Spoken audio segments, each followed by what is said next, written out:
더불어민주당이 오늘 오후 대선 후보를 6명으로 압축합니다. 8명의 예비 경선 후보 가운데 2명이 탈락하는 겁니다. 네, 자세한 소식 국회 취재기자 연결해 알아보겠습니다. 서영석 기자.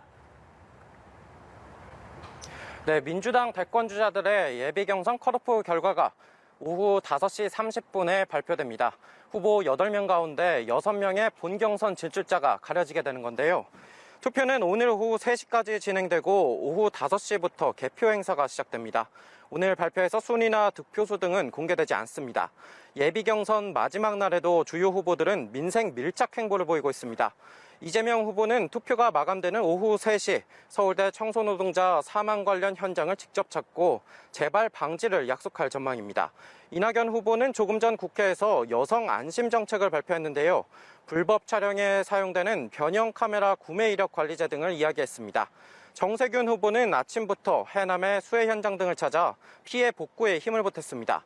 나머지 후보들도 방송 출연과 SNS 활동 등으로 예비 경선 막판 지지를 호소하고 있습니다.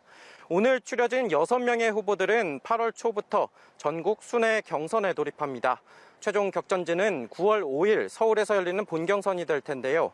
여기에서 과반 득표자가 나온다면 최종 후보 1명이 선출되고 과반 득표자가 나오지 않을 경우 9월 10일까지 최종 후보를 선출할 예정입니다. 네, 국민의힘은 내일부터 대선 준비에 시동을 거네요. 관련 내용도 이어서 소개해 주시죠.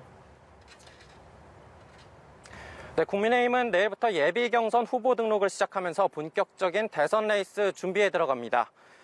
예비 후보 등록금은 3천만 원으로 결정됐는데요. 1억 원이었던 지난 선거와 비교하면 경선 참여 문턱을 대폭 낮춘 겁니다.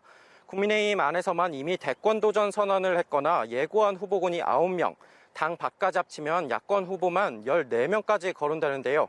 이런 후보 풍년 상황을 경선 흥행몰이로 이어가겠다는 계산으로 풀이됩니다.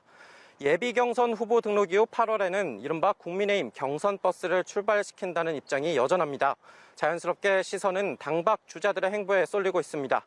다만 윤석열 전 검찰총장은 입당 문제에 여전히 정중동이고 최재형 전 감사원장도 본격적인 정치 참여에 조심스러운 입장입니다. 상황이 이렇다 보니 당박 주자들의 입당 후 경선 레이스 참여가 아닌 지난 서울시장 보궐선거처럼 막판 후보 단일화 가능성까지 나오고 있습니다.